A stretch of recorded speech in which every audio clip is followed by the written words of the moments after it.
మీ business ఏదైనా మీ ఊర్లో promotion చేయాలంటే అది సుమన్ టీవీతోనే సాధ్యం. ఇప్పుడే సంప్రదించండి. మనం ప్రస్తుతం సామర్లకోట మండలం వెంకటకృష్ణరాయపురం గ్రామంలో అయితే ఉన్నాము. ఇక్కడ ఫెంగల్ తుఫాను గత 2 రోజుల నుంచి కూడా వరద ఏదైతే ఉందో తుఫాను బంగాళాఖాతంలో అల్పపీడనం ఏర్పడడం వల్ల ఫెంగల్ తుఫాను వచ్చిందని చెప్పి అందరికి ముందుగానే హెచ్చరికలు జారీ చేయడం జరిగింది. అయితే రైతులు పంట చేతికొస్తుందన్న సందర్భానికి ఈ తుఫాను రూపంలో వచ్చి వాళ్ళ ఆశల మీద కొట్టినట్టు అవుతుంది. ఎందుకనంటే రైతులు సుమారు దానిని ఒక 5 నెలల పాటు పెంచి పోషించి పంట చేతికొస్తుంది అన్న సమయానికి తుఫాను రూపంలోనో లేదా వరద బీభత్సం రూపంలోనో వాళ్ళకి తీవ్రమైన నష్టాన్ని చేకూరుస్తుందని చెప్పాలి. ఎందుకంటే రైతు నష్టం వచ్చినా సరే మళ్ళీ వ్యవసాయమే చేస్తాడు తప్ప వేరే పని జోలికి వెళ్ళడు. అలాంటి రైతు కంట ఎప్పుడూ కూడా కన్నీరే మిగులుస్తుందని చెప్పొచ్చు. ఎందుకనంటే పంట చేతికొచ్చే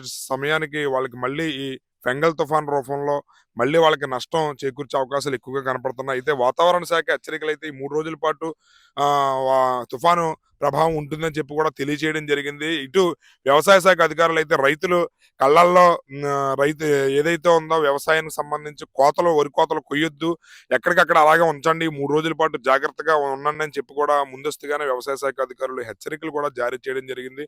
మన తూర్పుగోదావరి కాకినాడ జిల్లాకు సంబంధించి సుమారు 85,000 హెక్టార్లలో వరి సాగు చేస్తుంటే ఇప్పటికే 50,000 హెక్టార్ల వరకు కూడా వరికి సంబంధించి కోతలు పూర్తయ్యాయి. ఇంకా సుమారు 30,000 పైచీలకు హెక్టార్లలో కోతలు మిగిలిన్నాయి. ఈ సందర్భంలో ఈ ఫెంగల్ తుఫాను రావడం అనేది జరిగింది. అయితే ఇక్కడ మనం గమనిస్తే గనక ఇక్కడ రైతులు కొన్ని చోట్ల వరిని కోసిన ఈ ధాన్యాన్ని ఇక్కడికి తీసుకొచ్చి ఇక్కడ ఒక ఖాళీ ప్రదేశంలో తీసుకొచ్చి వాళ్ళు ఆరబెట్టుకోవడం జరుగుతుంది. ఇక్కడ మీరు గమనిస్తే గనక ఇది తడిచిపోయింది ధాన్యం.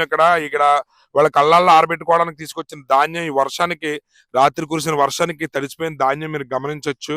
ఈ తడిచిపోయిన ధాన్యం రైతులు ఇక్కడ మళ్ళీ వాళ్ళకి పనిదిన అంటే ఎక్స్ట్రాగా కూలీ పెరుగుతుంది. దీనివల్ల వాళ్ళకి వచ్చే ఆదాయంలో ఇంకా నష్టం చేకూరుతుంది.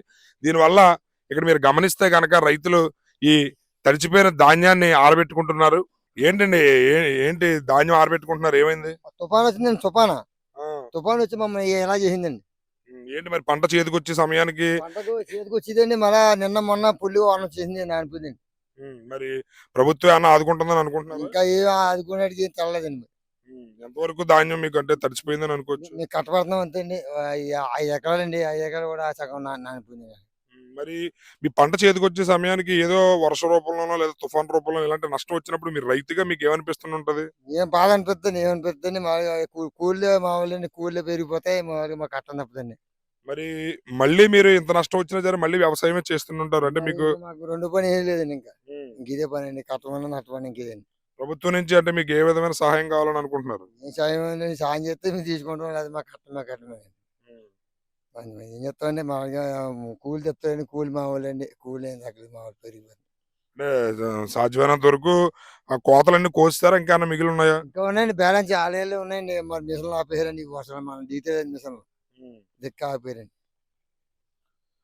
చూసారు కదా ఇక్కడ రైతు వీళ్ళ కష్టపడుతున్నారు. అక్కడ రైతు అయితే మొత్తం ధాన్యాన్ని మొత్తం సేకరించుకుని వాళ్ళే సొంతంగా పని చేసుకుని ఆ కూలీ డబ్బులన్నా మిగులుతాయేమో అని ఆశతో వారు సంబంధించినటువంటి పనిని వారే స్వయంగా చేసుకుంటున్నారు. ఎందుకనంటే మళ్ళీ ఒక కూలీ పనిని పెట్టుకుంటే ఒక కూలీకి మళ్ళీ దానికి సంబంధించి డబ్బులు ఇవ్వాలి. ఆ డబ్బులు కూడా మాకు ఇబ్బంది అవుతుందని స్వయంగా వాళ్ళంతా వాళ్ళ పనిని చేసుకుని ఇక్కడ ధాన్యాన్ని ఆరబెట్టుకోవడం మనం గమనించవచ్చు. తడిచిపోయింది ధాన్యం. ఈ ధాన్యాన్ని ఇక్కడ ఆరబెడుతున్నారు. వాతావరణం అయితే మాత్రం ప్రస్తుతానికి అనుకూలంగా లేదు. రైతులను ప్రభుత్వాలు ఆదుకోవాలని చెప్పి కూడా వాళ్ళు తమ ఆవేదనను అయితే తెలియజేస్తున్నారు.